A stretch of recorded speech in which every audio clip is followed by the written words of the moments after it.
في قلب الإسكندرية عيلة كلها عايشة في بيت.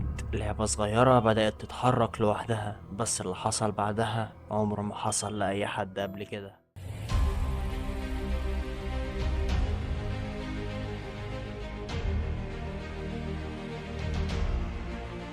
ما تنساش تعمل لايك وتشترك في القناة وتفعل زر الجرس عشان كل جديد. الساعة كانت تقريبا 11 بالليل، شوارع الإسكندرية هادية والبحر بعيد حوالي كيلو. في حي قديم في المدينة كان في بيت عيلة كبير، بيت ضخم ليه شباك خشب قديم وأبواب تقيلة، واللي ساكنين هناك ما كانوش عايشين حياتهم عادي. القصة بدأت لما الأب السيد محمود قرر يحتفظ بعروسة قديمة كانت في بيت أمه. العروسة دي كان شكلها عادي، شعر أسود طويل وعينين زرقاء، لبسها فستان أبيض باهت. في الأول مفيش أي حاجة غريبة، العيلة كانت شايفة إنها لعبة قديمة زي أي لعبة. لكن اللي حصل بعد كده كان بعيد عن الطبيعي.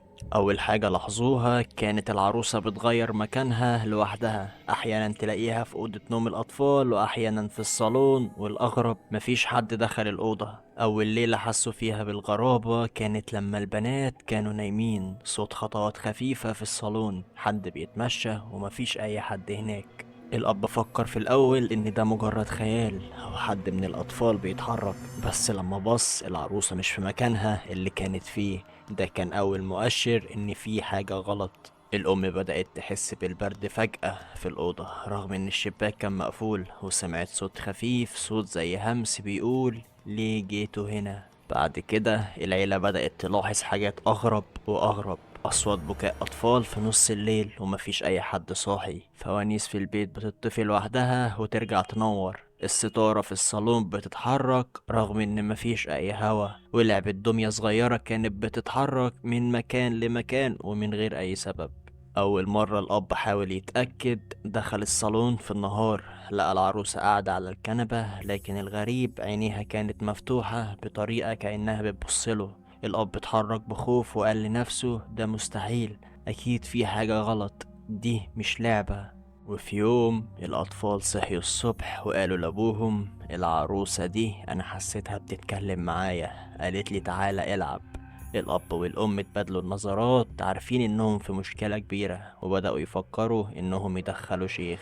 بس قبل ما يعملوا أي حاجة حصلت حاجة، العروسة اتحركت فجأة وقعدت على حافة السرير، وابتدت العينين بتاعتها تتحرك لوحدها كأنها بتتبع كل حركة في الأوضة. ده كان بداية الرعب الحقيقي.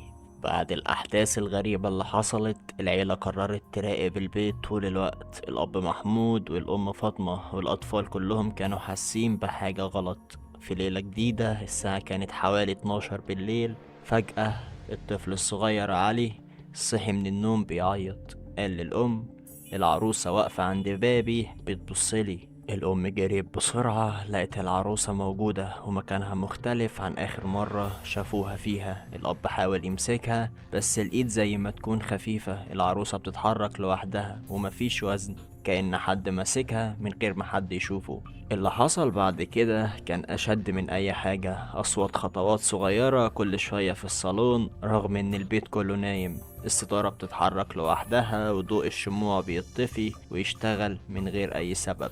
الأطفال كلهم كانوا بيحكوا نفس الكلام، العروسة بتتكلم معاهم وبتطلب منهم يلعبوا معاها. وفي يوم البنت الأكبر سارة صحيت الصبح لقت العروسة قاعدة على المخدة وبتمشي لقدام والورا لوحدها، وعينيها كانت مفتوحة كأنها بتراقب كل حركة في البيت. الأب قرر إنه لازم حد يجي يقرأ قرآن، لكن الحاجة الغريبة لما الشيخ قرب من العروسة صوت عياط بدأ يطلع من كل البيت، الأطفال جريوا بيصرخوا، والأم قالت احنا مش قادرين، البيت بقى مش آمن.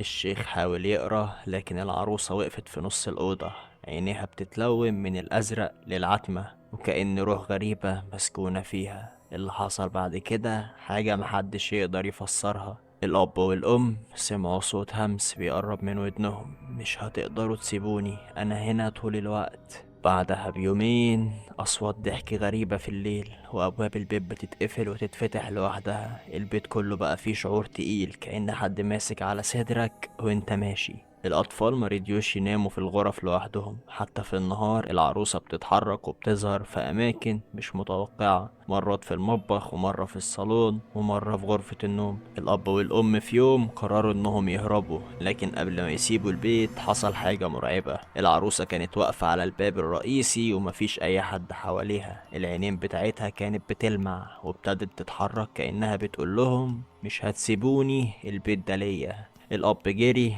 وشال الأطفال والأم بدأت تصرخ، بس العيلة كلها عارفة حاجة واحدة، إن البيت ده ما بقاش طبيعي، والحكاية دي مش لعبة، دي حاجة أقوى بكتير. بعد محاولات الهروب الفاشلة العيلة قررت تواجه الموضوع. الأب محمود جاب شيخ تاني متخصص في الجن والأرواح. الشيخ دخل البيت ولما قرب من العروسة حصل حاجة مخيفة جدا. العروسة عينيها اتحولت للون الأسود وكأن في فراغ جواها. الشيخ حاول يقرأ أدعية، لكن كل ما ينطق بكلمة صوت عياط شديد بيملى البيت. الأم فاطمة جريت عشان تحمي الأولاد ولقت العروسة بتتحرك بشكل سريع. الشيخ حاول يمسكها لكن الإيد مش موجودة، مجرد إحساس بالبرودة كأن الروح جواها بتتحرك بحرية. وفي أول ليلة العيلة حاولت تنام في الأوضة، لكن الأصوات كانت مستمرة والخطوات فضلت زي ما هي. البنات قالوا إنهم شافوا العروسة قاعدة على السرير بتضحك بصوت قليل، ومفيش حد قادر يفسر ده. وفي مرة الأب محمود صحي من النوم لقى العروسة واقفة عند الأوضة، عينيها بتلمع وابتدت تحرك راسها كأنها بتراقبه. محمود اتجمد من الرعب وما قدرش يتحرك. الأم بدأت تحس بضغط نفسي رهيب، كل يوم كان فيه شعور بالخوف الشديد. الأطفال كل ليلة بيصحوا بيعيطوا والبيت كله مليان برودة، حتى النهار كانوا حاسين إن العروسة بتراقبهم. وفي مرة الأطفال لقوا العروسة في المطبخ بتتفرج عليهم وهم بياكلوا وابتدت تتحرك لوحدها. في يوم العيلة قررت يصوروا الفيديو علشان يثبتوا. حطوا كاميرا في الصالون وبدأوا يراقبوا العروسة في النهار. اللي ظهر في التسجيل خلى كل واحد فيهم يصرخ. العروسة بتتحرك لوحدها، بتبص للكاميرا وبتضحك، أحيانا بتغير مكانها بسرعة رهيبة، وفي لقطة عيونها كأنها بتراقبهم حتى لما كانوا برا الأوضة.